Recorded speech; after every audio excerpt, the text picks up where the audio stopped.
welcome to another episode of the William Branham Historical Research Podcast. I'm your host, John Collins, the author and founder of William Branham Historical Research at william-branham.org, and with me I have my co-host, researcher, minister, and friend, Charles Paisley, the founder of ChristianGospelChurch.org. And together, we're examining the history and the intersections in history between William Branham and other key figures that either influenced or were influenced by the post-World War II healing revivals.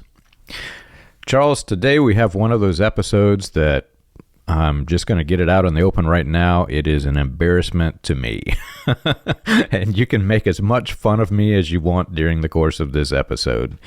We are talking about a subject that, not many people in the worldwide message cult and all of its various splinter groups, not many people are aware. There are some, but those who make the journey to Mecca, to William Branham's hometown of Jeffersonville, some of them get a sense of it. Now, I lived from Arizona to South Carolina and everywhere in between, and growing up as a child, I really never caught on to it, so I feel kind of duped. And then when I moved here, I realized that something's a little bit off here, and people who come to Jeffersonville and they spend even a few months' time here, they start to sense that something's a little bit different here than it is in other places. and it's really weird. It's like being in a Stephen King book, where the whole town knows this deep, dark secret, and then everybody, the unsuspecting person comes into town, and everybody's just kind of really nice and welcoming, and then as they discover the secret, everybody kind of changes. Well, that's how it was for me, because we're talking about today the deity cult. Well, even my grandfather fully, openly denied it from behind the platform. And even sometimes in private, not always, but sometimes in private, he would talk about those people who believed that William Branham was God, and he would kind of poke fun at them as though he wasn't one of them. But it was, in my mind, it's playing tug of war, because he also was saying things that clearly identified himself in that same category while trying to distance himself from that category. And it's just so odd, man. You come to this town and there are groups of people that isolate themselves and talk about the deity of William Branham, and to people who are outside, they don't see it. And then when they move here, they're like that movie, Oh Brother, Where Art Thou? This town is a geographical oddity. Oh my goodness, John. Yeah, in today's episode, I've personally been looking forward to this topic for quite a while, and I'm glad we're finally getting to it. Because while the deity cult was developing down the street, my church was collecting dirt on them for 60 years. Wow. Oh, boy. Yeah, so we're going to examine the William Branham deity cult today, and how it got started, how William Branham reacted to it, and how the deity cult took over the central institutions of the message while William Branham was still living. And if we have time, we can also share some of the things we know about William Branham's mental health deterioration through those years, and how some of that correlates to this thing. And so going into this, John, I think it is very important for us both to say that neither you or I were ever part of the deity cult. Never. Right. We never believed William Branham was God incarnate. I don't know about you, John. In my group, I would have, and we would have definitely said God was manifested in William Branham's ministry. We would have termed it like that. Yes. But we would never say he was God incarnate. We would never have said something like that. In hindsight, I really wish Grandpa would have been more fully open and honest about this, because even as a young adult, had he come out and said that, yes, I believe that William Branham was God, tabernacled in human flesh, like he said at the end of his life, had he said that in my early years, I would have run screaming. Yeah. We would say, where I come, we would say God was in William Branham, but we would not say William Branham was God. So, right. And I think that's where the line exists between the average message believer and the deity cult. I'd say that's where the line is drawn. That the deity cult believes William Branham was God incarnate as the second coming of Jesus Christ, whereas the more typical message belief is that God was in William Branham, more in a manifested sons of God kind of a way. And William Branham was like just one of many manifested sons of God. And in message thinking, there is an important distinction there. So when I talk about the deity cult, I'm talking about people who believe William Branham was God incarnate, right? They to the extent that they baptized and even prayed in his name. Oh, yeah. And there were times, I mean, I've had many witnesses go. There were times that there would be prayer in William Branham's name at the Branham Tabernacle even. We'd had people come from there in their prayer services on Wednesday nights. They would usually that's when it would usually happen. And anyway, they truly believe that William Branham was the second coming of Jesus Christ. A surprising number of them believe that way. And it's a global thing. There are people in other countries that they have entire churches of William Branham, and there's some in the United States. There's a lot of them in Africa, but you can go around globally and you can see these things where they've created this weird cult. It's like the third cult of Zeus or Poseidon, right? They're worshiping this human being. Well, sometimes whenever I was at the Branham Tabernacle, these people would come, and now grandfather, until the last years of his life, whenever his filter was fully removed as he aged, he never openly said it in the church. Anytime he spoke about William Branham's deity, he spoke about it in private. And if you really didn't stop and think about what he said, it probably slipped right over your head. I caught it because I listened to everything as a kid. But these people would come from out of town to come visit Mecca, and they would visit the church, and every once in a while, Grandpa would have one of them pray. And I think he probably didn't know that they were going to do it, but they would pray, and they would, oh, blessed, Brother Branham, and they'd mention his name in the prayer, and I just, I'd be bowing my head, and then I'm in this weird place, right? I'm bowing my head to pray, and I think I'm praying to Jesus, but they're praying to William Branham. So what do? Do I, you weren't supposed to open your eyes during the prayer. What do I do? Do I lift my head and open my eyes and reject it, or do I keep bowed? As a child, this was this weird conundrum and going on in my head. Wow. I can just hardly imagine what that had to be like.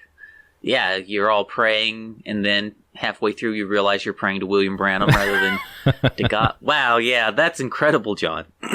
So I think we should start probably by explaining the origins of the deity cult. Because where and how the deity cult arose, I think, is actually a pretty well-kept secret. I don't think a lot of people really know the true story. And if our listeners recall, I am formerly assistant pastor of the second oldest continuously operating message church in the world. And my church is largely descended from the old-timers who left the tabernacle in the days that the deity cult took it over. And we had people in our church who knew William Branham all the way back to the 1930s, before he was married, before he had children, and I've had access to many lifelong witnesses of William Branham. And so what I'm getting at is the people at my church were there before the deity cult existed. And it's fairly well known among our people how the deity cult began. And I have some of their testimony even on tape that they recorded back in the 90s, just kind of cataloging all of that, John. I could share the tapes with you. It's videotapes, too. Yeah, so I have videotapes where they're telling the history of all this stuff. I have so much stuff, John. I mean, it's unbelievable. So the deity cult actually did not start here in Jeffersonville. The deity cult did not arise among the old-time followers of William Branham from the early days of his ministry. The deity cult actually started in Canada, in Saskatchewan, and it started among people who were affiliated with the Sharon Orphanage right at the very heart of the Latter Rain movement. And I think that is something very few people know and realize. The deity cult was born at the heart of the Latter Rain movement. It is not native to Jeffersonville. It started taking form about 1955, 1956, right in the peak years of the Healing Revival, and it began among Canadians living in Saskatchewan who were affiliated with the Sharon Orphanage. Yeah. And if you really take a step back and think about it, I know that you separated them in two categories, but the Manifested Sons of God doctrine, which we should explain again for anybody who missed it in the previous episodes. The Manifested Sons of God doctrine was this widespread belief. I mean, it wasn't, today they try to minimalize it, but it was a widespread belief that William Branham kind of introduced, that in the last days, God would be manifesting himself in the form of a prophet, and that the fivefold ministry would be showing, basically would return the church back to the Old Testament days with the power of the Old Testament descriptions of the church. And instead of God returning in the form of a human being, God was returning in all of the human beings in the church immediately before the catching away of the church, the rapture of the church. And so the return of Jesus Christ took a completely different form in the Manifested Sons of God sect. This began in the early years in latter rain, and though other people have became credited for starting this doctrine, it originated with William Branham. And you can go back and you can read the testimony. I think Scott Hawes has it up on his website of William Branham coming in and showing people that he has the power to move bracelets and move objects around the room. I actually had another person just this week, Charles, contact me, and they remember William Branham performing these parlor tricks, I call them, but wow. They, people who believe it, they say that William Branham had a demon and he was practicing metaphysics and all of this stuff. No, in my opinion, he was pulling some pretty good bar tricks, and his brother worked in a bar, by the way. So this whole thing is kind of weird, but this was centralized in the Latter Rain movement in, like you said, in Saskatchewan, and it's kind of weird because it was widespread, yet as people began to realize not only is this extra biblical, this is highly unbiblical, some very deceptive people tried to take the doctrine underground. And so they would preach a sermon that was kind of against it in public, but then behind the scenes, they're all talking about it. And it's this big, it's like the old Gnostics, we have the secret mysteries and we can't talk about this to the rest of the church. This is for our little group only, the mystery of God manifesting himself in all of these latter-day prophets. Yeah, I think that's a great analysis, John. And you hit the nail on the head, because the Latter Rain movement did develop the idea that Jesus Christ would return to the church in the last days, and that when it happened, it would bring about the manifested sons of God. Now, the Sharon Orphanage itself and their faction of the Latter Rain, they ended up becoming amillennial, and they actually stopped believing in the rapture, and they believed that the manifestation of the sons of God was it, and then the millennium would ensue more or less directly. So they stopped believing in a rapture. But the main branch of the Latter Rain movement still believed in the rapture, right? And so what you're describing is the main branch of the Latter Rain movement's ideology. And in the main branch, we believe that the manifestation of the sons of God would come as a prelude to the rapture. So there are nuances among the different factions of Latter Rain, but all of them were still expecting the imminent return of Jesus into the church. You can find that in the Feast of Tabernacles book from 1951, right, for example. Yeah. So they had this expectation that Christ was going to return into the church. And somewhere along the way, some of the people around Sharon Orphanage got the idea that William Branham was one of these manifested sons of God they had been looking for. And they started privately spreading that idea among Latter Rain people in Western Canada, in orbit around the Sharon Orphanage. Now, the deity cult has always been fringe, right? They by no means represent the mainstream of anything, to be sure. The deity cult is very, very fringe. But I think it is really important to know that the deity cult was born at the heart of the Latter Rain movement, and their ideas were born directly out of the manifested sons of God theology, okay? And there in Canada in the mid and late 1950s, they introduced the practice of baptizing and praying in the name of William Branham. And again, there's hard evidence they were already doing this in the 50s. And as their numbers grew, some of them who were more well-to-do financially joined William Branham's entourage, and they started traveling with him. Yeah. Fred Sothman was one of those men. James McGuire was another. Tom Simpson was a third. And on the sidelines of William Branham's revival meetings, they were proselytizing people and converting the people to their deity beliefs. Okay, it's something they were doing under the radar, low-key, on the sidelines of William Branham's tours, and they would secretly baptize their new recruits in the name of William Branham. when these things happened. And as this is happening on the sidelines of the revival, it's being carried out by men in William Branham's entourage. And as they recruited more and more people, some of them started moving here to Jeffersonville to be closer to William Branham. Because these men I've so far mentioned are all Canadians from that area. And gradually the people started to move to Jeffersonville. And as they did, after a few years, they actually came to outnumber the original followers of William Branham, who were the locals here to Jeffersonville. And that is more or less how the Deity cult moved into the Jeffersonville area. Yeah.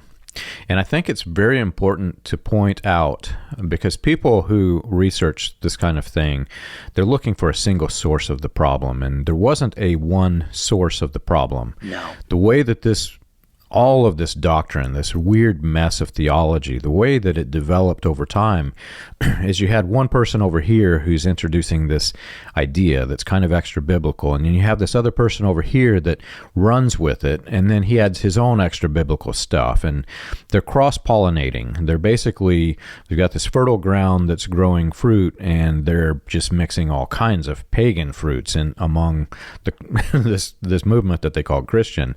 You mentioned Feast of Tabernacles, for example. George Warnock, who wrote that, he's credited with the one who founded the Manifest Sons of God theology, but it wasn't him. Now, he's the one who organized it into a format that people could read and they could understand. But he's just one voice among many. William Branham, one of the primary voices among them. And it's also key to point out that Warnock was a personal secretary for Ernest Baxter.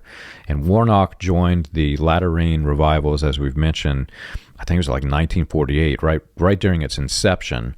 So you've got Ernest Baxter and his secretary who are deeply, deeply involved with this thing. In its earliest form, I don't believe that they were proclaiming it in the same way that it ended up. But what happens is one person brings this idea that's false theology, that's extra biblical, another person grows it, and over time it just kind of morphed into God is coming in a human, and then that opened the door for the message cult of William Branham's message cult of personality. Took all of those various pieces, and it was like this weird mess of a puzzle. They put together this hodgepodge of doctrine that said William Branham is God. Yeah, that's well said. And I think we did 3 or 4 episodes where we talked about the birth of the Latter Rain, the development of Manifested Sons of God theology, and all of this components. So if you want to deep dive in that, you can go back and listen to those episodes. I think they were pretty good episodes we recorded. And then we also went through the fracturing of the Latter Rain, how all these guys started to break up into their different sections and sects. But so we've definitely got a lot of good stuff on them. But John, as you come to 1961, okay, William Branham preached what is quite probably the most infamous sermon in the entire history of the message. Yes. It's the sermon where he confronts the Deity cult. And most everyone I ever knew called it the Bruised Serpent. Yeah. It is a legendary message sermon. So much it's even got a special name, right? Like the Bruised Serpent. Secret name. Yeah. In the official tape library, it's called Revelation Chapter 5, Part 1, if you want to look it up. But yeah, everybody I ever knew always called it the Bruised Serpent. I had no idea this was a thing, right? You're outside of Jeffersonville. You just have no idea. And the way that it worked in the Branham Tabernacle, they listened to the recordings. They were a tape-only church, as we mentioned. And Grandpa would get up in his fancy suit and say, now today we've got a message from William Branham, and he would give his tie to whatever it was, whether he was there, whether he heard it later, whatever is the personal relationship to the recording from the 50s, and then ask Brother So-and-so in the back to press play on the tape player. Well, when he introduced this, he would get real quiet. Now we called this the Bruised Serpent. And I was like, why not give the title to the tape, man? I'm surprised that he would play it even. That surprises me. I'm sure like this sermon was triggering for deity people because William Branham kind of let him have it a little bit. Yeah, it's just so odd, and it's really hard to explain in a way that people who weren't under the same mind control can even understand, because there are many things. This is one of them. There are many things that I found out that people believe strongly for and strongly against at the same time. Very publicly, my grandfather would condemn the deity cult. I mean, he was not very nice to them. And in hindsight, it's kind of odd. In hindsight, I look back at the Branham Tabernacle. I always set in, there's three sections, columns of people in the church, and I always sat in the middle one. And it's really odd because the left and the right side was very clearly, in hindsight, one side had all the deity people and the other side had all the non-deity people. And then in the middle were, I'm guessing, was the undecided people, or just the people who didn't know. And I didn't know. And I didn't choose that on purpose. That's where I wanted to sit. But in hindsight, there's this clear separation in the building itself. And Grandpa would say things, now that I'm understanding how the dynamics of this church worked, he was ridiculing the deity cult, just saying some awful things about him from behind the pulpit. But then in private, he was saying things that, Charles, even early in before I started my research, but early in my years of understanding what it was we were in, he was very much in his own version of the deity cult.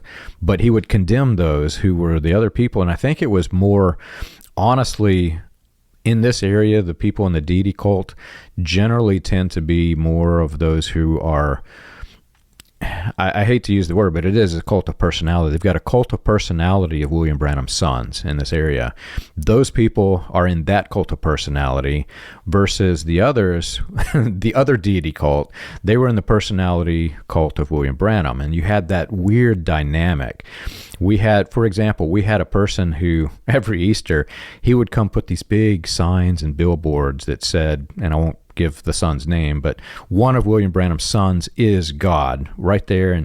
And the deacons, everybody in the church had no idea this was going on, but the deacons had to scramble to try to cover up, because this guy would pull up like a big trailer and then unhitch it, and there's, you can't just pull the trailer away.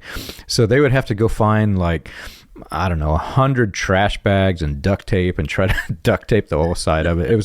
It was really comical when you knew what was going on, but the vast majority of people in the building had no idea that any of this was going on behind the scenes.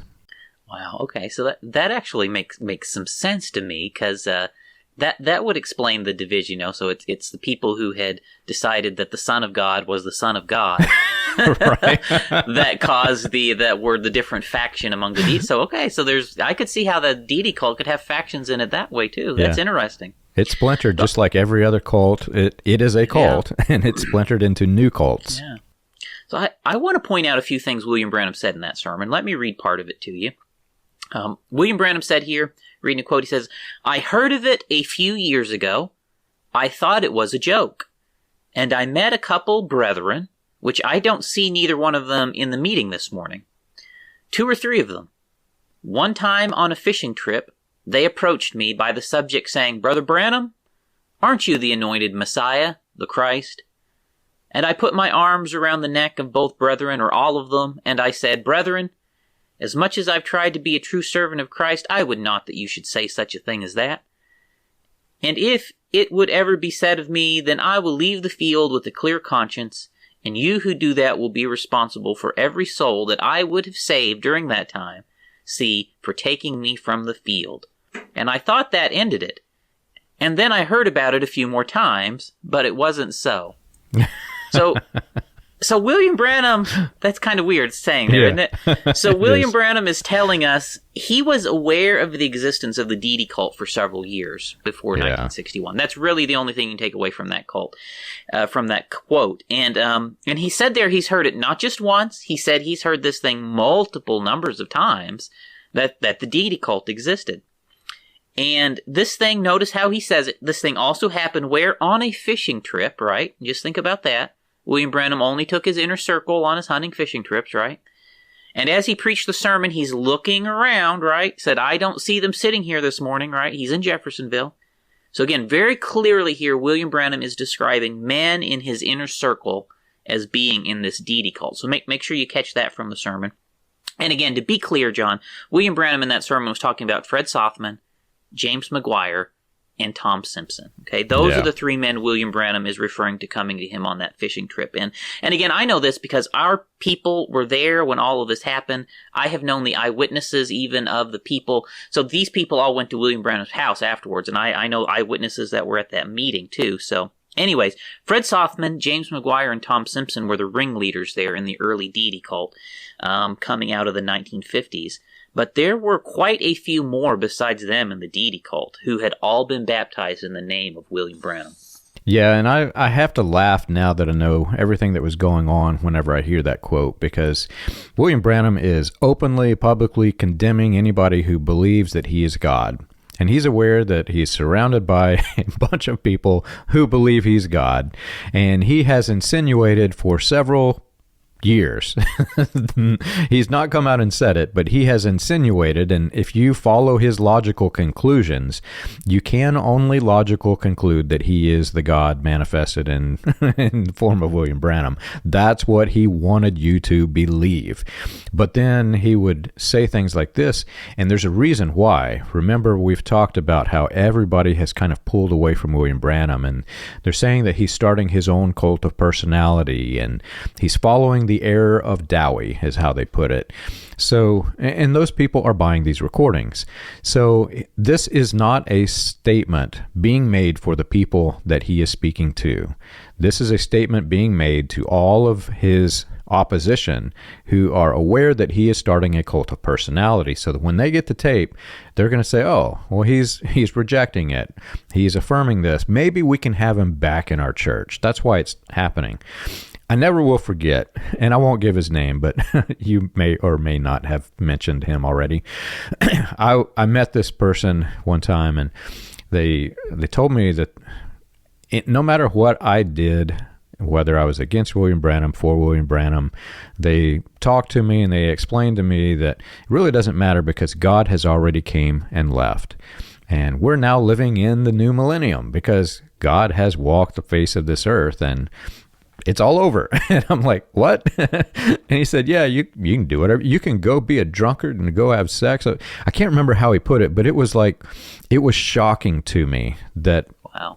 I'm like, this was a conversation that you would usually hear from.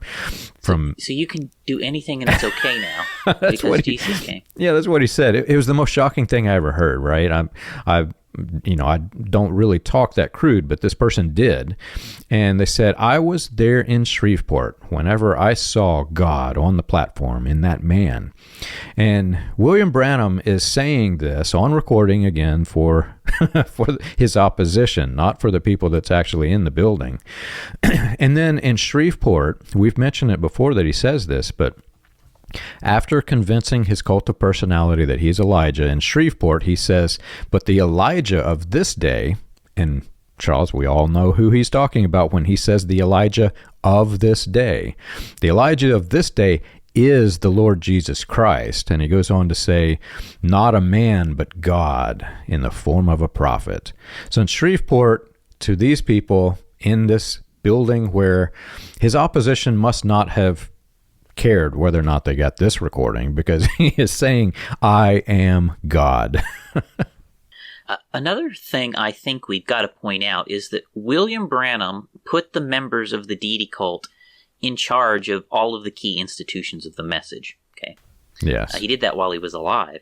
And when you're in the message, you might be blind to this, okay? I mean, I know I was. We basically believe they took over and overthrew it after he died, but that's not true, right? And it's a really obvious thing. William Branham knew these men, thought he was God, right? And then he chose to put them in positions of power. So why did he do that? Why did he do that? Why in the world would he keep all these deity people, there's more than those three I mentioned, in his inner circle? Why in the world did he take them with him everywhere he went? Why did he give them their power? Why didn't he excommunicate them? I mean, that's it. I mean, there's no worse blasphemy than these guys were doing, right? I mean, there's no worse blasphemy than this. William Branham says to the Catholic Church, come out over my people. The Pope thinks he speaks from God, right? But he knowingly entertains people who thinks he's God himself and lets them fill up seats in his own church? I mean, how does this make any sort of sense, right? How can he preach so hard against denominations for harboring false doctrines and being run by corrupt people, right? When he has been tolerating for years people who think he's God in his inner circle and putting people who think he's God into the key positions of power in the message, right? I mean, is there any worse false doctrine than believing in a false God, right? So how can William Branham claim any sort of moral high ground, right? Come join my group, which is better than that group, but we've got worse heretics over here than the group you're coming out of, right? I mean, it just makes no sense that William Branham had these utterly apostate men, right, with their hands on the power levels of power in his own group, and he would say, my group's better than that group. I'd have to say, no, I mean, the Baptist is better than this. The Baptists don't worship a false god, right? But there's a lot of message people who literally do. Yeah. It's ironic, too, because they said that he is following the error of Dowie, of John Alexander Dowie. Well, Dowie did the same thing. They started proclaiming that Dowie was God in the flesh, and the people who said this the most were the ones that Dowie kept closely in his inner circle and gave them positions of power.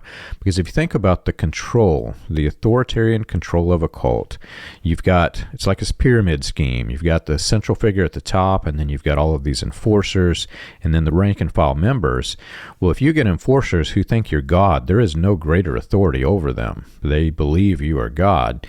And I've come to the conclusion, Charles, that there are, in both Dowie's situation and Branham's, there were men in power who actually did believe this. I think there were also men who were very deceptive, and they realized the control, the level of control they could have, and they didn't believe it. But there were people who actually did believe that William Branham was God, who Branham put in positions of power for that purpose. You're absolutely right. And maybe we could play just a little excerpt of one of the many times that Fred Sothman explained how William Branham was God here. And as you listen to Fred Sothman, I mean, you just got to ask yourself the question, why did William Branham make that man the trustee of the Branham Tabernacle and the trustee of the William Branham Evangelistic Association? Why did William Branham do that? Right, because he was already saying those sort of things before William Branham made him that, okay? Well, I tell you, really what happened, that was the second coming of the Lord, but nobody caught it. John introduced him when he come down to the water there, introduced him that was the Messiah, didn't he? And that's the pillar of fire come down there, and there he was baptizing all the people. But listen to what he said about the tabernacle.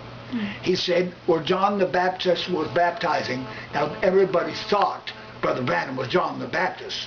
No, John the Baptist into Jesus Christ, and that's it.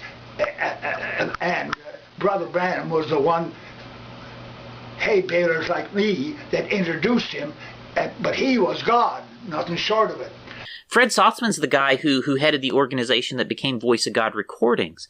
And John, from everything I've ever heard, Fred Sothman is the man who named Voice of God Recordings, okay? I mean, the very name of their organization is blasphemy, okay?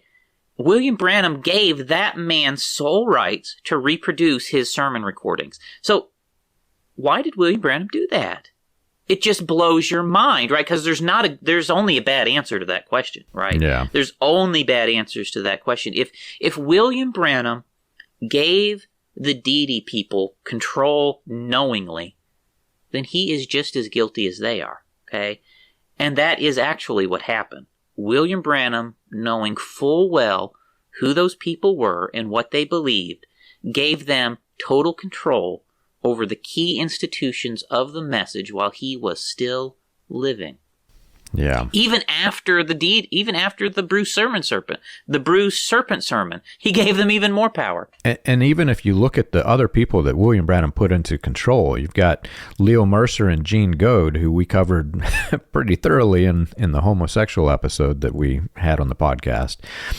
these men, Leo Mercer, in the latter years of his life, he clearly did not believe the message. He's involved with drugs and alcohol and sex, and this is not a good man by any means. And William Branham gave him full control of the tape library. He was one of the two scribes for the message, right? And they were homosexual together, and we're not going to go into it on this episode, but there have been questions asked to me about Fred Sothman, and you can come to your own conclusion. Just go look at the pictures. But these people that William Branham chose for the elite members of his cult of personality, these people had serious flaws. Yeah, Gene and Leo were involved in the deity stuff too. And if you listen to the testimony of people in the deity cult, you can get their perspective, okay? And the people in the deity cult say it was William Branham who led them to believe he was God, right? It's like they didn't just wake up someday with the revelation that William Branham was God, but they will say that William Branham actively led them to believe he was God. And let me read you a quote. This one is from Roy Roberson from Only Believe magazine. He was on these hunting trips with William Branham, just like the other deity guys. And again, so Roy Roberson is local to this area, but he was recruited into the deity cult somewhere in the late 1950s. And let me read to you how he describes it here in Only Believe magazine. He says, "Once Brother Branham asked me, 'Brother Roberson, do you really know who Moses was?' When he put it like that, I had to say, 'No, I don't.' He said, 'He was God to those children of Israel. He could speak into existence fleas and all kinds of things, like squirrels.' And when he said squirrels, then I knew he was our Moses. He was God to the people of this generation." Okay, so there's a real simple example. But if you'll take time to listen and read through the recorded testimonies of the deity people, they will, to a man, tell you that William Branham was actively leading them to believe he was God when he was in private with them. And when you pair that with the things being said on tape about William Branham claiming to be God, it is no surprise that some people ended up believing William Branham was God, because that's exactly what William Branham was leading them to believe. Coming home, me and Brother Tom Simpson were coming together home. Brother Branham told us, "I am Moses, I am Elijah, and I am the Messiah." And it's not something I could see when I was in the message, but it is the truth. It was William Branham leading these people to believe he was God, both publicly and privately encouraging their belief, especially privately. And Roy Roberson, also part of the deity cult, this is the man who ran Spoken Word Publications, another trustee of the Branham Tabernacle, another member of the deity cult. Okay? These guys had power over all of the key institutions of the message, and William Branham gave them that power. You mentioned something there that I want to focus in on just a bit more. You mentioned you could not see it while you were in the message. This is something that is so fascinating to me, but it's very troubling. The people who escape the message, they all tell you the same thing. I couldn't see this while I was in it. And then they step away and they start to see all of the issues with the message, and they wake up and they start their process of deprogramming, and a lot of the very obvious things, then they can start to see it. The things that William Branham said that is clearly, provably false, they will say, yes, I've understood this. But sometimes it takes Charles many years before they start to wake up and realize the very strategic things that William Branham did. There are people who are aware that William Branham was promoting himself as a god to his people and largely reject the message for this because they can examine the latter years and statements like that I just showed you. They're aware that William Branham was doing this. Those same people who weren't in it aren't really aware that this did not start after William Branham started having the mental health issues in his later years. This began as a very strategic thing during his early years and all through his ministry. He is planting seeds that are growing, seeds of theology that are growing, that he will follow up with another sermon, and then he will build upon that seed of theology, injecting himself in the story. And unless you're aware that this story goes with this previous story, you'll hear the second story and not realize that, wait a minute, he is setting himself up to be a god to the people, because you totally missed it. You did not know that earlier sermon was a seed planted for what he's following up. In basketball, we call it the alley-oop. Somebody throws up the ball and another person runs and throws it through the hoop. William Branham was his own alley-oop show. He would throw the ball up and then he would slam dunk it with "I am God." As you get into the 1960s, William Branham gave the deity people pretty well total control over the institutions of the message. They had control of the tapes, they had control of the spoken word transcripts, they had control over what would turn into Voice of God recordings, they had control over the Tabernacle Church Board. They were given control of the William Branham Evangelistic Association. So all of the key institutions of the message were turned over to these people by William Branham. And William Branham knew, he absolutely knew that these people thought he was God, right? And it is a matter of fact that it is William Branham who is the person responsible for putting the deity cult into power, okay? And of all of the people William Branham could have promoted as trustees, as men to head up the message institutions, he chose the deity people, John. Like you said, there's a whole 3 sections in the tabernacle, right? Yeah. Why did he all choose only the people out of the deity section, right? Like, why? It doesn't make sense, right? And I'm reiterating all this because this is not what they told us where I came from. And I want everyone to know that the deity people did not overthrow the message institutions after William Branham died. They were already empowered by William Branham, actually long before he died. And I think that's really an important thing to realize, because that actually says something about William Branham, is what that does. That says something about William Branham. Yeah. And James and I just recently did this episode, I think it'll come out before this one, of drinking the tape water, referring to listening to William Branham's sermons as the life-giving water, basically. And if you look at how this deity cult grew and splintered, that same split within the Branham Tabernacle, well, when the church split, all of the elders denounced the sons of William Branham. And my grandfather basically said, his words were, if you can get to the children, you can get to the parents, and if you can get to the parents, you can get to their money. And everybody sitting there knew that my grandfather was talking directly to the William Branham sons while he's saying this. Well, the people who sided with the deity cult of William Branham, they split off into their own church, and the people who followed the deity cult of the sons, they split out into their own church. And the sons' church is the ones that have this doctrine about drinking tape water. So going back to 1961, John, I mean, that's just unbelievable. The 1961 sermon on the Bruised Serpent, it seems like the reason William Branham preached that sermon, you mentioned already, was because the deity cult got caught. Let me read another quote here from the Bruised Serpent sermon. William Branham said, "And the other day in Canada, a brother showed me a little ticket of a thing he was packing in his pocket. Said, 'William Branham is our Lord, baptizing in the name of William Branham.'" So, John, I've had these things described to me by multiple eyewitnesses. The deity cult created these little round metallic medallions about the size of a 50-cent piece. And Tom Simpson, he's a man who had a lot of money. He's the one who made those. And he would hand those out to the people that they baptized in William Branham's name. Okay? And that's what William Branham is talking about. He came into contact, he saw these medallions with his own eyes. And he goes on to say here, "And a precious darling brother came up to me to confess his sins and wrongs and say his faith was in me as being Jesus Christ. And I've got letters at home and calls from Chicago and different places asking me if I believe that dogma. And I got all kinds of letters that's come to me in just the last few days and calls from different places saying that I was Christ." Okay, so very clearly, this is what forced William Branham to confront the deity cult, okay, and preach the Bruised Serpent. And he mentions there the phone calls from Chicago. That's Joseph Metz and Bozé, okay? So this is even a step too far for Joseph Metz and Bozé. Baptizing in the name of William Branham, confessing William Branham as Lord, okay? This is off the deep end for almost everyone in latter reign, okay? Outside of William Branham's most innermost cult people, right?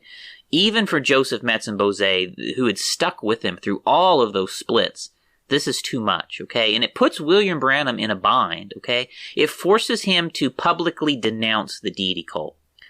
And I think it is reasonable to characterize the Bruised Serpent sermon that way, because William Branham very clearly knew, just by the things he said in that sermon, that the deity cult had existed for years at that point. He knew they were praying in his name, he knew they were baptizing in his name, and he knew it for years by his own admission, right? But it's only after these phone calls come to him, especially the one from Joseph Matson-Bozay in Chicago, that prompts him to finally take action. And for me, this reflects very poorly on William Branham. You know, the fact that it took all of this pressure coming to him to compel him to actually denounce the deity cult, that says something very bad about William Branham, I gotta say.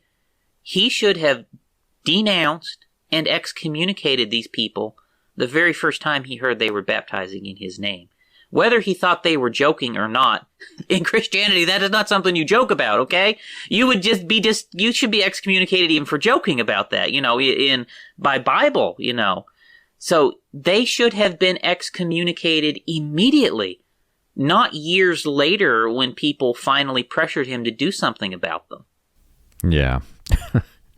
And ignoring the fact that William Branham called this person a precious, darling brother.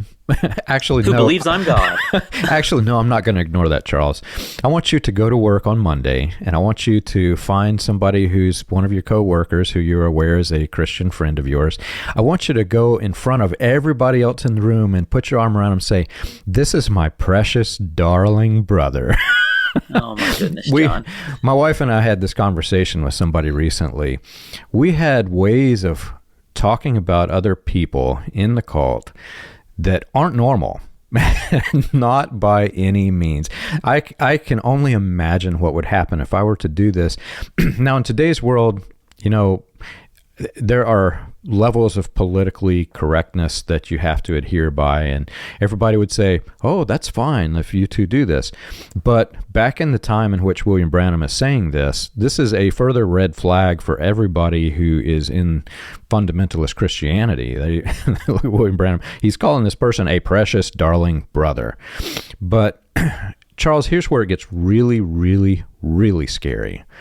Whenever a cult starts to feel that the walls are closing in around them, especially the deranged, narcissistic cult leader who's living in visions of grandiose, delusions. Whenever they feel that the walls are closing in upon them, there is a tendency, historically, to start to deify oneself and to make everybody further your subordinate. In other words, you already had an authoritarian level of control over them, but now, because the walls are closing in, you can't lose anybody. You have to have even more control, more power, more, forceful control of their lives. And so with Jim Jones, as we've reviewed in the past, he took this level of deity upon himself, and then he had the power over the people to convince them to commit mass suicide. Well, during the last years of William Branham's life, again, Branham has placed these seeds all of his life. He has basically created a backdoor from which he can now exit. Now, towards the end of his life, as the walls of his peers they're all closing in on him, they realize that this is a very, very, very destructive cult. That's when he starts openly declaring this deity doctrine. And Charles, for me, this is extremely scary. So after William Branham finished preaching the Bruised Serpent, later that same Sunday, all of the people in the deity cult got together and they went over to William Branham's house. And if you remember, Banks Woods was William Branham's next door neighbor, and he went into the meeting and was an eyewitness to the whole thing. And Banks Woods was very close to my sector of the message, John. That's how I know some of these things. And what happened is that the deity people smoothed things over with William Branham in the private meeting after the sermon on the Bruised Serpent. They agreed more or less, we won't promote you as Jesus Christ anymore. And William Branham forgave them all, and they all reconciled there later that same evening, John, after the Bruised Serpent. And there was zero discipline. They all kept all of their positions, and they just moved on as everything had always been, okay? And John, I gotta say, this is another example of how the message totally abandoned the biblical pattern for church discipline, okay? The Bible spells out very, very clearly how you should treat people who teach another Jesus, right? Which is exactly what they're doing. And William Branham and the leaders of the message directly disobeyed the Bible in the way they handled the situation, right? What happened here with the Deity Cult in 1961 was not okay. It was not okay by a mile. And William Branham is not exempt from the scriptures or the Bible, right? William Branham didn't have some special grace where he could make up his own rules for how to handle this situation. These people, according to the Bible, should have been publicly named and publicly expelled from the church, right? That is the pattern for something as serious as this, because in terms of heresy and blasphemy, it does not get any worse than what these men have done, okay? And instead, though, instead of stripping all of these people of their power and excommunicating them, William Branham very shortly after this actually announces his move to Arizona. And most all of the deity people pack up and they follow him to Arizona, and they become even closer buddies. And he ends up giving them even more power, okay? And that is so remarkable. And it's really hard on this side of things looking back to make any sense out of that redeems, William Branham, right? If William Branham knew who those guys were, he knew they were baptizing in his name, he knew they were praying in his name, he knew they thought he was God, why did he give them every single control of all the message institutions? Why did he take them with him and leave them in his inner circle, right? Why did he do that? How do you make sense out of that? And I think no matter how you evaluate it, you got to come to the conclusion that there is something very seriously wrong here. I mean, something is very, very wrong. Even within the message itself, the message has countless splinter groups and then splinter groups of those splinter groups. Even within the message themselves, they realize that this is a very heretical doctrine. This is the purest evil of heresy. From a spiritual level, I don't even think we have to say how bad this is. All of our listeners are aware that this is the lowest form of evil that exists in the world today, in the world ever. This is the lowest form of evil. Take the spiritual stuff away for a second and just set it off to the side, though, and think of the implications that it has upon the children. I was part of this, Charles, and I didn't know that I was part of this. I have many friends now, some of whom have escaped from this. They were in this thing too, and they have escaped. For a child who grows up in this thing, where openly in private, these people are declaring William Branham's deity. They're all joining together. I mean, I can remember times in which we would be in somebody's house and there's, this gathering of people and they're praising William Branham as though he was God in the flesh. I remember it clearly. And they get into this rhythm of saying, William Branham said this, and William Branham said this. And William Branham's name is mentioned like 5,000 times within a dinner time. And it's the craziest thing you've ever seen. I grew up and that was the way in which we lived. But then those same exact people would get out in public and they would deny all of it. And so there was this private side of life and there was this public side of life. And for a child, this wreaks havoc on the child's mind. People who experience this have severe mental health issues that they have to work through after they leave the cult. And it is a big, difficult, and tedious job to work through those issues. You have to address them or they will build up into bigger issues if you don't address them. And I've mentioned this before with you, and we had the podcast with Jesse. I strongly recommend, if you're dealing with those issues, to find counseling, get somebody who can help you, because if you let this go untreated, the evil that these men have produced, especially to their children, is purely the worst form of destruction that can happen. Charles, there are people who commit suicide who were in this thing. I know people, I have family who committed suicide who were in this deity cult. This is a very, very destructive theology. Definitely get help if you need it. William Branham was not God. He was not Jesus Christ, not by a long shot. And John, you and I are proof that you're not going to have a lightning bolt strike you for saying that, okay? That's the truth, right?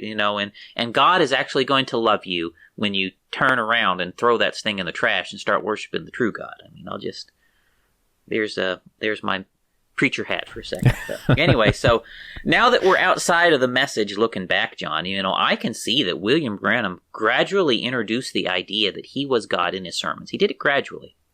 And if you want to see, if you want to go listen to some sermons and see how this evolved over time, I would suggest maybe looking at the sermons, We Would See Jesus, or Sirs, We Would See Jesus, okay? William Branham preached that subject over 30 times over the course of a few years, and very gradually, through the sermons by that title, he slowly is building up to the idea that he was Jesus Christ, okay? He's very gradually building up there. At first, it's just innuendo, right? You go back to the earlier messages by that title. But as time goes on, it becomes plainer and plainer that he's claiming to be a manifested Son of God. And in 1963, when the rocket cloud appears, okay, in Arizona, about 18 months after the Bruised Serpent sermon, the Deity Cult then receives a new breath of life when William Branham takes the manifested Sons of God teachings to the next level. And then by the time you get to 1964, that's when William Branham preached his sermons on the unveiling of God. The unveiling of God, I think, and the unveiling of the mighty God. So it's just the unveiling of God and and then the next one is the unveiling of the mighty God. So it's like it's increasing in becoming dramatic. Very strategic titling. Yes, and in those sermons, he moves beyond innuendo, and he basically starts outright saying he was Jesus returned in the form of a prophet, right? Like, it's very it's very clear that he was claiming to be a manifested Son of God. And the last 2 years of his life, I mean, William Branham was unmistakably claiming to be God. Yeah, and back to the people who are in his opposition, who are aware that he is progressing in the way of Dowie. They see these tape titles, right? And there's a point in time in which William Branham denies it publicly, but there's also a point in time in which he's like full force, in your face. Those titles weren't intended for his message cult following. Those were an in-your-face rejection of those who opposed him. Everybody who is in opposition to William Branham, these other ministers who are aware he's created a cult of personality, they can scan through the tape titles and, oh my gosh, look what he's done. This guy, and Branham doesn't care at this point. There was like I've mentioned, there's a point in time in which the whole deity cult runs underground and it's secret and it's this Gnostic thing. But there's also a point in time in which it's in your face. There just ends up sermon after sermon after sermon where he's saying he's God. Like the sermon, Who is this Melchizedek? That sermon is basically, Melchizedek is a theophany of God and William Branham is a theophany of God. I mean, that's the point of the sermon, right? Like, there's sermon after sermon, and you can just look at the titles where you can tell by the titles even something is up here, right? Yeah. And he gets obsessed with this, as you come to the last years. Let me read a quote from the 1965 sermon, Does God Change His Mind? William Branham said, Now Jesus came in 3 names, Son of Man, which is prophet, Son of God, which went through the church age, then Son of David. But between Son of God and Son of David, according to his own word, and according to Malachi 4 and many scriptures, he's to return back to his church in physical form, in the people, in a human beings, in the way of being a prophet. See? Okay? So, wow. I gotta say, there's really just only one way to take what William Branham is saying here. And he didn't say that. William Branham said that dozens of times, okay? He's saying Jesus is going to come back as a prophet. And very clearly, he's saying it's the Malachi 4 prophet, right? I mean, there's just no other way to take these things that he's saying. And that's 1965. And he says that in 1965, knowing there are people sitting in his church thinking he's God. This is 3 years after the Bruised Serpent. And for him to make a statement like that, when he knows that there's people there, challenged with the thought that he could be God. And for him to say a thing like that, I mean, there's no excuse for that. And John, I just got to say, I mean, this is heresy, right? Jesus isn't coming back as a prophet. That's heresy. There's nothing in the Bible that says that. Malachi 4 does not say that Jesus is coming back as a prophet. I mean, I don't even know where William Branham is getting this stuff. And it's not, I mean, I know where he's getting it, but it's not based in the Bible reality, right? I mean, it's just not based in Scripture. I mean, this is just a corruption of these latter rain teachings. Yeah, it's just so heretical. And, you know, I know at the beginning of the show, we kind of separated in two categories. You got the people who believe outright that William Branham was God in the flesh, and then you've got these other people that believe that the movement was God, or, you know, God was working through William Branham. In my opinion, whenever you take into consideration that a large number of people in William Branham's cult of personality used the later years, like from 1963 to 1965, as the basis for most of their theology. They do listen to some of the earlier ones, but the majority of their theological foundations come from those years. And those were the years where William Branham starts to introduce this thing. So these people quote it, these people preach about it, they have their own notions and their own doctrines that they build on that foundation. And you're early out of the cult, so you haven't probably experienced this yet, but there comes a point in time after your escape in which you are comfortable enough to start being around some of this again. And you never want to go back, but you're at least comfortable with being around people who are in it and are, sad to say, brainwashed. And you start to understand that the level of programming was deeper than even you realized when you escaped. For me, I came in contact with this one year when my grandmother down south was nearly, I thought she was going to die. She was in the hospital. It was a very bad situation. I went down there, and I would have never considered my maternal grandfather to be in the deity cult. In fact, when we talk about the two splits of the church and the Branham Tabernacle, those who thought William Branham was God, those who thought the sons were, my grandfather was in a category all by himself. He would have just completely, condemned the whole thing had he known. I don't think he knew that it was like this. When I went to visit the family, and I had been, I can't remember how many years distant from the message, I wasn't in it. I sat down and I talked to him, and he was very nice to me, while nobody else in the cult was, because of what I do. And he just had casual conversations. It wasn't that he wasn't preachy to me. It was as though I was a friend and he was talking to me as a friend, as his grandson. But William Branham's name was mentioned at least 5,000 times there in the hospital, in the waiting room, while my grandmother was back in, I can't remember if it was surgery or what was going on. But we're in front of all these other people who aren't aware that the lady in the room there is in a cult. And my grandfather, I don't think he is aware of the sheer number of times that he said, Brother Branham. And I had escaped the cult, so I'm like embarrassed, because you hear that Brother Branham, Brother Branham, Brother Branham, and there comes a point in which after the 1,000th time, you start to get embarrassed, and you're looking all around the room. Well, who's seeing me talking to this man who's saying Brother Branham, Brother Branham? Well, it's like a broken record of the Brother Branham this, Brother Branham that. He himself has deified William Branham, even though he's not saying that he's God. He's not God, the manifested sons of God theology. That was not my grandfather, my maternal grandfather. But he has deified William Branham because nobody else gives that respect and that reverence to a human being. Yeah, I think that's a good way to put it, John. And I think that by and large, everyone in the message has deified William Branham to some degree. Yes. He is on par with God at some level in every part of the message, right? He's the voice of God. His words carry the authority of God. Everyone has moved him into a position of basically allowing him to usurp the role of the Holy Spirit or usurp the role of Jesus Christ or God the Father in different ways. Like they all, every group has some facet where William Branham has usurped some of the role of God.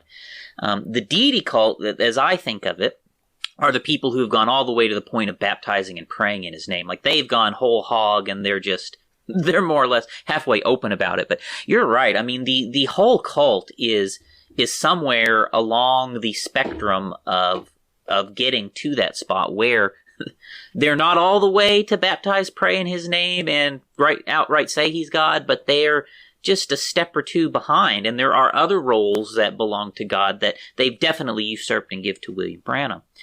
And that is so problematic. And it's hard to see that when you're in there, because even where I come from, John, I would have never believed that we believed in any of the deity stuff. But as I was leaving, I started to recognize, oh my goodness, there are elements of the deity thoughts even here where we're at. And one very simple way in which you can tell that people harbor some deity beliefs is the fact that they accuse us of blasphemy for saying something bad about William Branham, right? Yeah. Okay, you can only blaspheme God. More specifically, blaspheming the Holy Ghost. That's the exact accusation. You have blasphemed the Holy Ghost by saying something critical about William Branham.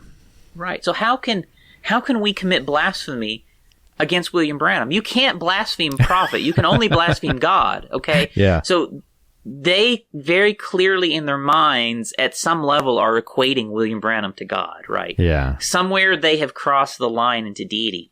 Okay. And so William Branham, he just kept getting bolder and bolder in saying he was Jesus Christ. And by the time you get to the end of 1965, John, he made his most famous deity quote of all, which you've already read. I'll read it again. He said, "The Elijah of this day is the Lord Jesus Christ."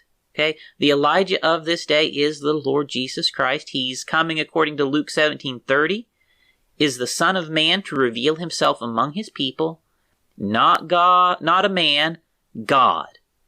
But it will come through a prophet. I mean, so that is an unbelievable quote to me. The Elijah of this day is the Lord Jesus Christ, because it's absolutely unmistakable what William Branham is saying there. And when I was in the message, John, I honestly had no idea William Branham said that, okay? Our preachers, Raymond Jackson on down, they absolutely lied to us about all of this, right? They told us William Branham never claimed to be God, that he never claimed to be Jesus Christ.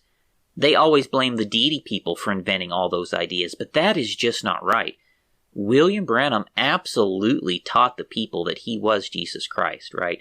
He claimed to be God incarnate very plainly in his sermons, right? Like you don't have to read into what he's saying, you know. He's saying this plainly. And there's absolutely no other reasonable way to interpret what he said, right? He said, "The Elijah of this day is the Lord Jesus Christ, not a man, God." I mean, how can... Hey, there's only one way to take that, John. There's just only one way to take that. Yeah. And if you're in the message and you're wondering, is my church part of the deity group, that you mentioned Luke 17:30 when you're reading that quote. Yeah. That's one of the loaded language keywords in the message cult. If they're saying Luke 17:30 over and over and over again, this is a deity group. I've been from coast to coast. I know the churches. If you go into a church, and some of them, it's even in their literature, they will proudly proclaim this loaded keyword, Luke 17:30. And what's interesting, remember, there's a point of time in which William Branham is planting all the seeds and that he's himself is going to water. Then there's a point of time in which he takes those and he does the alley-oop. Just go to the table, which is William Branham's recorded index, and type in Luke space 17 space 30. And do a search and see whenever this doctrine was introduced. You're going to find one single quote from 1962, and it is not a deity quote. It is talking about, the return of the Son of Man, and then he goes into there are three classes of people, which is another cult interesting thing. But that's 1962, but the vast majority start from February 1964, and then it just goes through to the end of his life. So he has planted the seeds that he's going to come back later in water, planted the seeds of this deity notion, and then later, 1964, he comes back, and all of those seeds that have been planted, now he can come inject himself as the deity for his cult of personality. Yeah, so Luke 17:30, John, you're right. And that's the scripture that says, as it was in the days of Noah, so shall it be in the day when the Son of Man is revealed. And so the deity influenced people take that scripture and they say William Branham was the Son of Man being revealed, right? Which is clearly those verses are talking about the second coming of Christ. That's how a lot of sects take it. There are other sects that take that verse and they say the Son of Man was revealed, but it wasn't William Branham. It was William Branham's revelation of the Godhead, or the revelation of who Jesus was. So all the sects have different ways to explain it, but the deity people, they take it and say William Branham was Luke 17:30. No, he wasn't. But that's what they're doing. So there's another thing I want to point out here, John, which the timing of this is really, really suspicious to me, okay? So this is changing gears just ever so slightly. So Sunday, June 11th, William Branham preached the Bruised Serpent, okay, confronted the deity cult. He'd got the calls from Joseph Matson Bose, okay. 1 week after he preaches the Bruised Serpent on the deity cult, the people in his inner circle, 1 week later, the Sunday immediately after he preached the Bruised Serpent, that's the Sunday that William Branham talks about the homosexual rumors on tape for the first time. Okay. Wow. So I think that is notable, right? I think it is reasonable for us to suspect that William Branham was confronted with the deity cult rumors and the homosexual rumors at the exact same time. Okay, because just the way it fell, that's too much of a coincidence for me, and I think that makes perfect sense because we know that a number of these deity people were also homosexual. The first time I seen Brother Branham was 1947, and I knew that was God.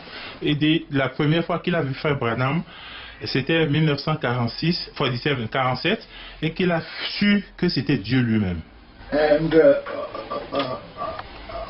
I came to his place in 1955, and I talked to him for 20 minutes, and he said, "You're sleeping under my bed tonight." Il dit qu'il est allé le voir dans sa maison en 1955, 55, right?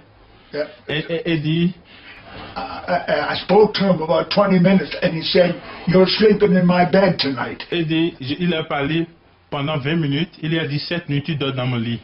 And who sleeps in his bed? Il dit, qui dort dans sa his wife. Qui dort dans son lit, c'est sa femme, c'est l'épouse, son épouse. Amen, amen.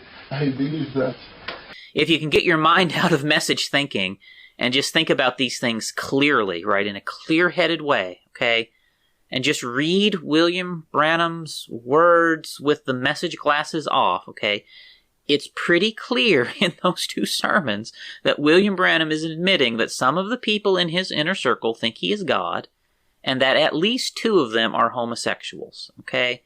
And that's a very simple analysis of his words in those 2 back-to-back sermons in 1961, okay? And so just think about, though, how damaging this has to be to William Branham, okay? I mean, it don't get much worse than this, right? I mean, for a Christian preacher. And obviously this thing is so bad that back-to-back sermons he had to deal with the deity cult and then the next Sunday with the homosexual rumors publicly in back-to-back sermons, okay? So this situation is really, really bad. It is much, much, much worse than we ever realized when we were in the message, okay? And John, I think we can definitively say this is the blow from which William Branham never recovered. Yeah. And in today's world, it looks entirely different. But remember, back then, homosexuality was a crime. And I think William Branham even mentions that there were people who were arrested for homosexuality in his inner circle, right? Yeah, that's exactly what he says in the next sermon after the Bruised Serpent. He admits that someone in his inner circle had been arrested for homosexual acts on a hunting trip in Canada. Again, it's wow, right? So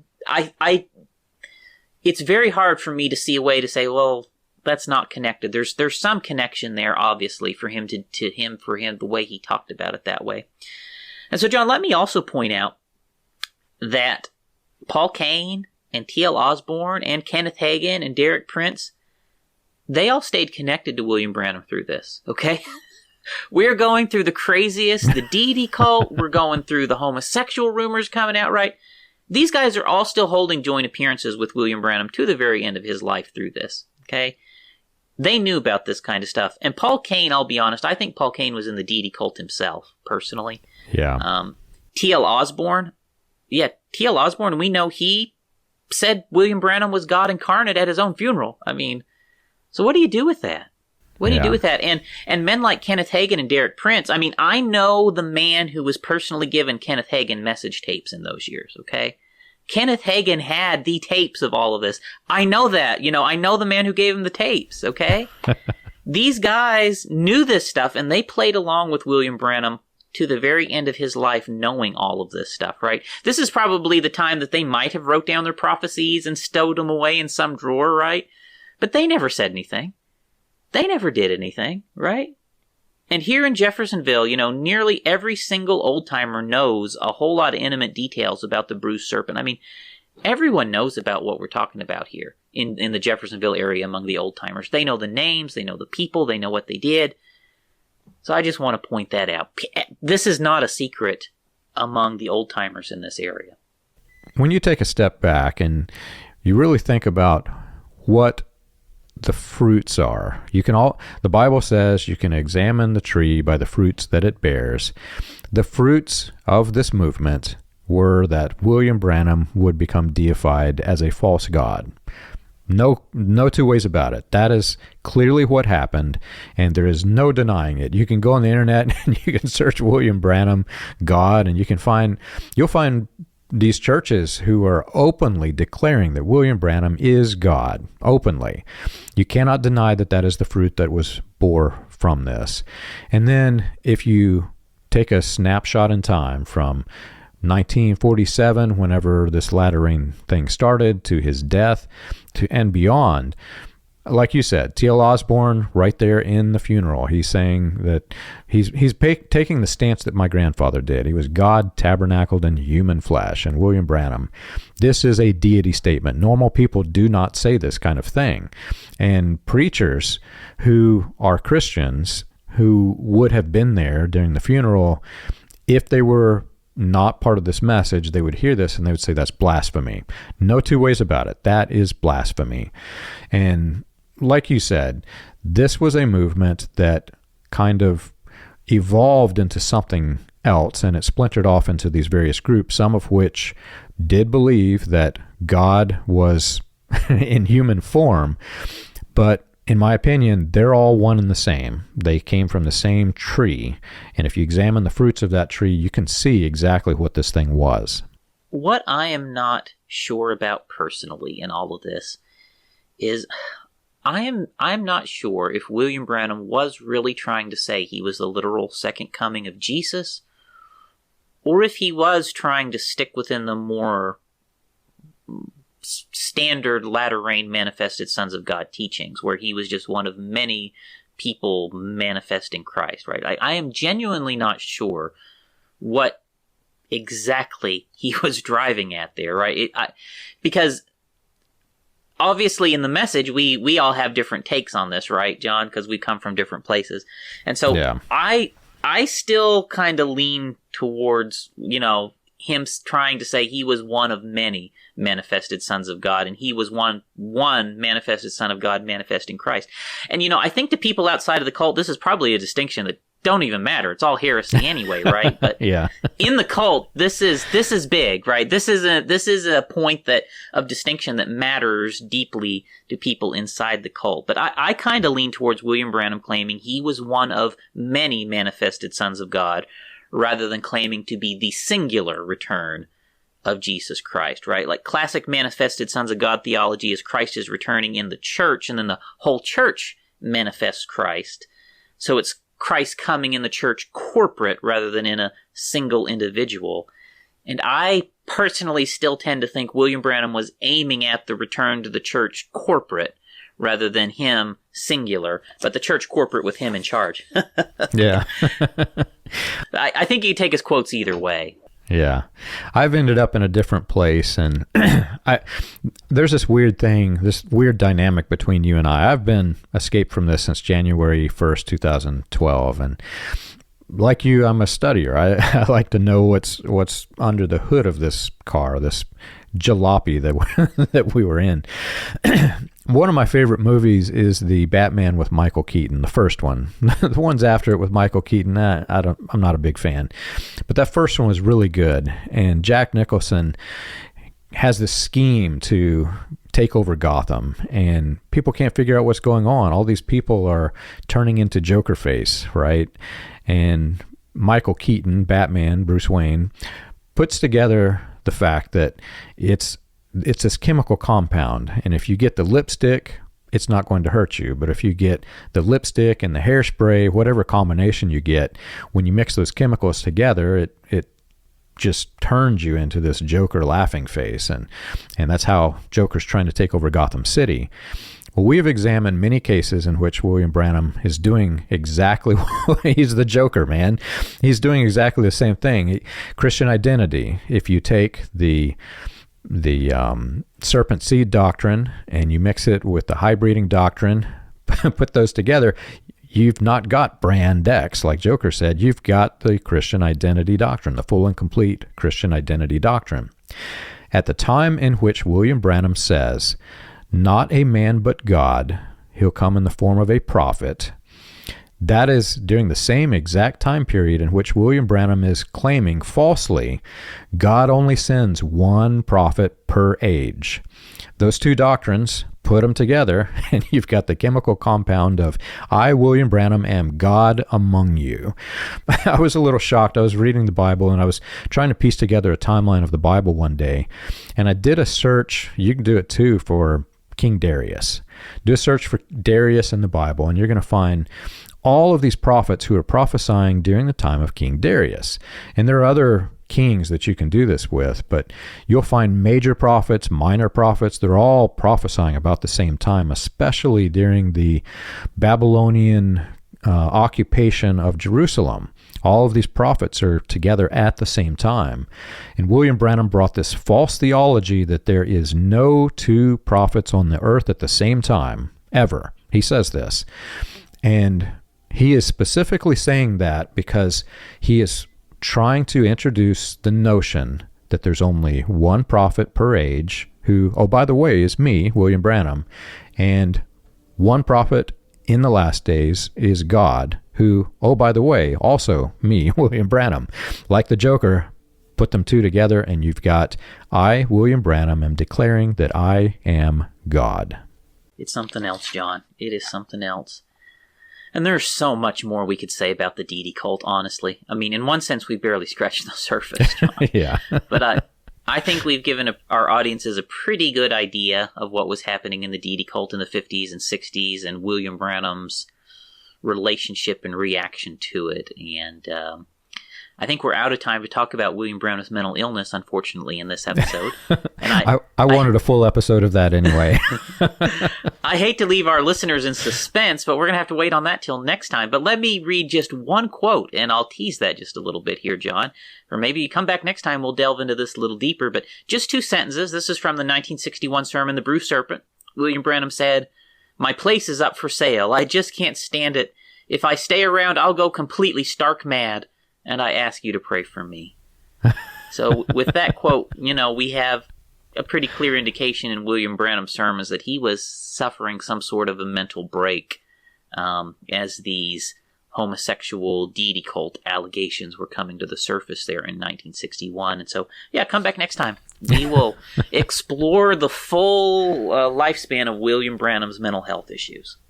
I hate it on Netflix when you're watching these shows and then they end with this big teaser and you're like, no, I've got to have the next one. But Charles and we're about to have some fun. If you've enjoyed our show and you want more information, you can check us out on the web. You can find us at william-branham.org and christiangospelchurch.org. For an overview of the historical research of William Branham and the healing revivals, read Preacher Behind the White Hoods, a critical examination of William Branham and his message, available on Amazon, Kindle, and Audible. Join us again next week. We've got a great episode coming.